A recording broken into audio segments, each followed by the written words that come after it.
যেদিন থেকে এই বাসায় বউ হয়ে এসেছি সেদিন থেকে তোর জ্বালা যন্ত্রণায় আমার জীবন তেজপাতা হয়ে গেছে। না, আজকে আমি তোকে মেরেই ফেলবো, তোকে আর বাঁচতে দিব না। এই এই সময় আবার কে আসলো? এই আমি দেখে আসছি কে আসছে, আবার তুই ভাবিস না তুই বেঁচে গেছিস। আগে দেখে আসি, তারপর তোর ব্যবস্থা করছি।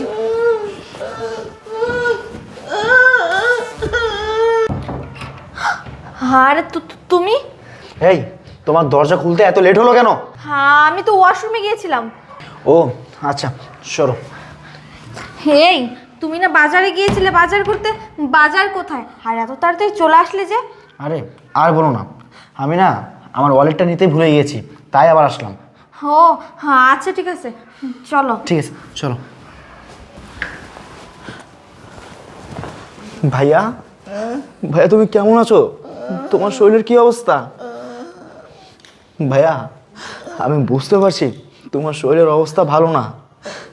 ভাইয়া, তুমি দুপুরে কিছু খেয়েছো?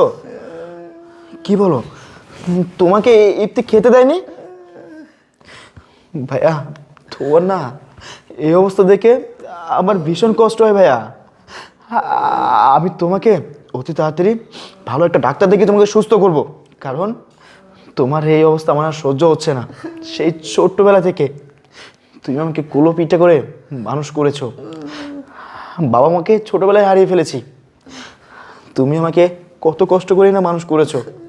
আর এখন আমি একটা ভালো চাকরি পেয়েছি, কোথায় না তুমি বসে বসে আরামে এসে দিন কাটাবা। আর মহান আল্লাহ তাআলা তোমাকে এই সময় এমন একটা রোগ দিল, আমার না কষ্টে বুকটা ফেটে যাচ্ছে। কবে তোমাকে আমি আমাদের মাঝে সুস্থ সাবলীলভাবে দেখতে পাবো?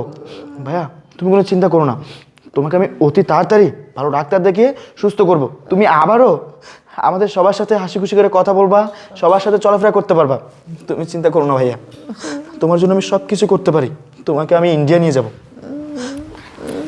হ্যাঁ, এই যে তোমার পার্স, বাজারে যাও। এতে ভাইয়া, কি হয়েছে তোমার? আচ্ছা এফতি বলো তো, আমি আসছি থেকে ভাইয়া এরকম করতেছে, আমি তো বুঝতে পারতেছি না ভাইয়ার কি হয়েছে। তোমার ভাই তো সবসময় এমন করে, এটা কি নতুন কিছু নাকি? তুমি এসব কথা বাদ দিয়ে বাজারে যাও তো। আরে ইফতি, তুমি এইভাবে কথা বলছো কেন? আরে আমার ভাই একটা অসুস্থ মানুষ, অসুস্থ মানুষ জ্বালাবে এটাই স্বাভাবিক। তবে তুমি আর চিন্তা করো না, আমার ভাই তোমাকে আর বেশি দিন জ্বালাবে না। আমি আমার ভাইকে নিয়ে ইন্ডিয়া যাব, ভালো চিকিৎসা করাবো। আমি যে করে হোক আমার ভাইকে সুস্থ করে তুলবো।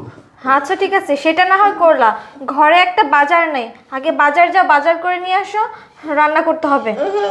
ইফতি, ভাইয়া চুপ থাকো। শোনো ইফতি, আমার না মনের ভিতরে কেমন জানি লাগছে।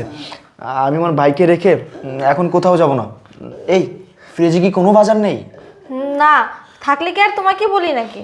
আচ্ছা একটা কাজ করো, একটু ডাল পাক করো, আমি বাজারে যেতে পারবো না। আরে তুমি তো জানো, হ্যাঁ আমি শুধু ডাল দিয়ে খাবার খেতে পারি না, তাহলে আমি কিভাবে খাবো বলো? দেখো না প্লিজ, আজকের মধ্যে একটু ম্যানেজ করো। আমার মনের ভিতরে কেমন জানি লাগছে, আমার ভাইকে রেখে আমার কোথাও যেতে ইচ্ছা করছে না। আমার ভাইয়ের কতই না কষ্ট হচ্ছে। হ্যাঁ আচ্ছা ঠিক আছে, কোনোভাবে ম্যানেজ করে নিলাম। ঠিক আছে যাও, আমি একটু আমার ভাইয়ের কাছে বসি। আচ্ছা ভাইয়া, তুমি কোনো চিন্তা করো না ভাইয়া, তুমি আর এরকম করো না, আমার ভীষণ কষ্ট হয় ভাইয়া। ইফতি, ইফতি, আই ইফতি, হ্যাঁ বলো। কি করছো? রান্না করছিলাম রান্নাঘরে। আচ্ছা, আমি অফিসে যাচ্ছি বুঝছো। এই যে ভাইয়াকে নিয়ে চিকিৎসা করতে ইন্ডিয়া যাব, এখানে 5 লক্ষ টাকা আছে, এটা রাখো। আজকে আমি অফিস থেকে আসার পরেই ভাইকে নিয়ে বের হব, বুঝতে পারছো? আচ্ছা ঠিক আছে। আচ্ছা ঠিক আছে, ভাইয়ার একটু খেয়াল নিও, আমি আসি তাহলে। আচ্ছা সাবধানে যাও। আচ্ছা। শখ কত, 5 লক্ষ টাকা দিয়ে ভাইয়ের চিকিৎসা করার জন্য ইন্ডিয়া যাবে? আমি কি সেটা হতে দিব নাকি? একদমই না। দেখি কিভাবে এই টাকা দিয়ে ওর ভাইয়ের চিকিৎসা করে। ওর ভাই যদি পৃথিবীতে না থাকে তাহলে আর চিকিৎসা করবে কার? এই আপদ, এই দেখ, এখানে 5 লক্ষ টাকা আছে। এই টাকা দিয়ে তোর ভাই তোর চিকিৎসা করাবে, ইন্ডিয়া নিয়ে গিয়ে, কিন্তু তোর আর তোর ভাইয়ের ইচ্ছা আমি কোনোভাবে পূরণ হতে দিব না, বুঝেছিস? কালকে তো তোকে বালিশ দিয়ে মারতে চেয়েছিলাম কিন্তু পারিনি, আজকে তোকে পানিতে বিষ খাইয়ে মারবো, বুঝেছিস? এখানে থাক, আমি এক্ষুনি আসছি।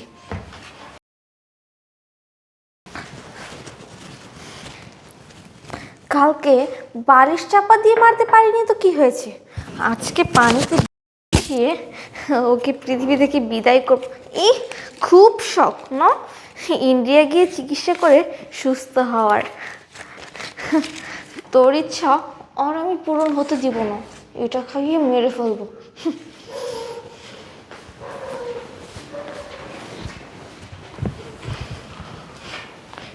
এই যে দেখছিস, এটা খাইয়ে এখন তোকে মেরে ফেলবো। ওঠ, এনে গেল গেল বলছি।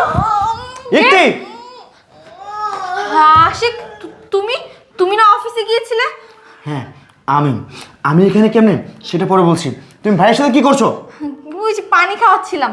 আরে পানি খাওয়াচ্ছ ভালো কথা, কিন্তু এইভাবে জোর জবরদস্তি কেন করতেছো? খেতে চাচ্ছিল না। আরে খেতে চাচ্ছে না মানে? দাঁড়াও, হ্যাঁ আমি দেখছি। ভাইয়া, ভাইয়া তোমার কি হয়েছে? তুমি পানি খেতে চাচ্ছ না কেন? উঠো তো, উঠো। পানি খাইতাম, পানি কি করে খাই? পানির মাঝে তো তোর ওয়াইফে বিষ মিশিয়ে দিয়েছে। আরে বিষ মিশিয়ে দিয়েছে মানে? আর ভাইয়া আপনি ভালো হয়ে গেছেন? হে আশিক, দেখো দেখো ভাইয়া ভালো হয়ে গেছে। হ্যাঁ, আমি একদম ঠিক হয়ে গেছি। ভাইয়া একদম সুস্থ, কিন্তু তার আগে বলো তুমি ভাইয়ার পানির গ্লাসে কেন বিষ মিশিয়েছো? হে তুমি কি বলছো? আমি ভাইয়ার পানির গ্লাসে বিষ মিশাবো কেন?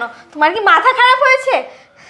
হ, মাথা তো ওর খারাপ হয় নাই, মাথা খারাপ হয়ে গেছে আমার। তোর যদি বিশ্বাস না হয় তোর বউয়েরা পানিটা খাইতো। আচ্ছা ইপ্তি, ভাইয়ার ভুলটা তুমি ভেঙে দাও তো। এই নাও, এই পানিটা তুমি খাও। হে খাও। কি বলছো? হ্যাঁ আমি পানি খাবো কেন? আমি এই পানি খেতে পারবো না। আচ্ছা তুমি যেহেতু খাবা না, আমি খাচ্ছি। আমি খেয়ে ভাইয়াকে প্রমাণ করে দিই যে তুমি এই পানিতে বিষ মিশাওনি। হে কি করছো? এই পানি তুমি খাবে মানে? এটা আমি ভাইয়ার জন্য আনছি, তুমি খাবে কেন? আমি খাবো কেন মানে? আমি খেয়ে ভাইকে প্রমাণ করে দিই যে তুমি এখানে বিষ মিশাওনি। আমি বিষ মিশাইনি। আহ! চুপ, একদম চুপ। এই তুই কি ভাবছিস আমি কিছুই জানি না? আরে আমি সব কিছু জানি। আমি তো এতক্ষণ তোর সাথে নাটক করলাম, দেখি তুই কি করিস আর কি বলিস। তুই কি ভাবছিস আমি কিছুই জানতে পারবো না? আফসোস, তোর এই ধারণাটা ভুল।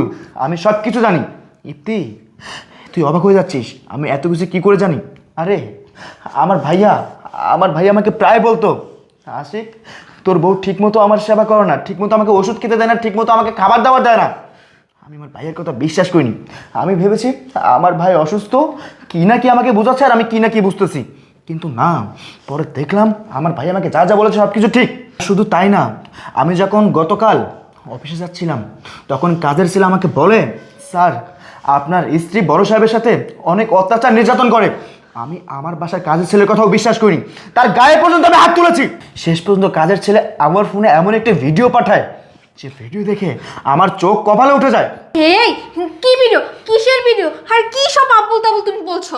এই তোর কাছে এখন আমার কথাগুলো আবল তাবল মনে হচ্ছে? আর কি ভিডিও পাঠিয়েছে শুনতে চাস তুই? শোন তাহলে।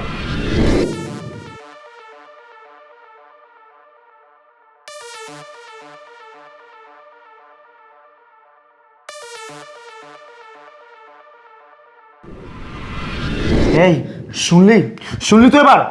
আমি না অবাক হয়ে যাচ্ছি যে আমার স্ত্রী আমার ভাইয়ের সাথে দিনের পর দিন অত্যাচার নির্যাতন করে গেছে। এই ভাই আমার জন্য কি করেছে জানিস?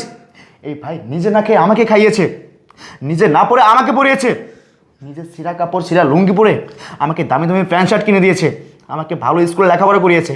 আজকে যে আমি এত বড় হয়েছি, এত ভালো একটা চাকরি করছি, কার জন্য করছি? সব কিছুই আমি আমার ভাইয়ের জন্য করছি। আমি আমার ভাইকে আমার জীবনের থেকে বেশি ভালোবাসি, আর তুই আমার সেই ভাইকে তিলে তিলে ভেবে কষ্ট দিতে পারলি। তোকে আমি বলেছিলাম আমার ভাইয়ের সেবা যত্ন করতে, তুই তো আমার ভাইয়ের সেবা যত্ন করলি না, তো করলি না। শেষ পর্যন্ত তুই কী করলি? দিনের পর দিন আমার ভাইয়ের উপর অত্যাচার নির্যাতন করে আমার ভাইকে মেরে ফেলার চেষ্টা করলি। এই ইপ্তি, তোকে আমি কেন বিয়ে করেছিলাম? তোকে আমি বিয়ে করেছিলাম শুধুমাত্র আমার এই ভাইয়ের দেখাশোনা করার জন্য। আমার ভাইয়ের ঠিকমতো সেবা যত্ন করবি, আমার ভাইকে ঠিকমতো ওষুধ খাওয়াবি, ঠিকমতো খাওয়া দাওয়া করাবি। এসবের তো কিছুই করলি না, বরঞ্চ আমার ভাইকে অবহেলা করলি। এই জন্য কি আমি তোকে বিয়ে করেছিলাম? শোন, আমি তোর চেহারা দেখতে চাই না, কারণ যে মেয়ে আমার ভাইয়াকে সম্মান করতে জানে না, আমার ভাইয়াকে ভালোবাসতে জানে না, যে মেয়ের চোখে আমার ভাই একটা আপদ, ওইরকম মেয়ের সাথে আমি আর সংসার করব না। আর তোদের মতো কান লাগেনি বিশ্বাসঘাতক বেমানের সাথে না কখনোই সংসার করা যায় না।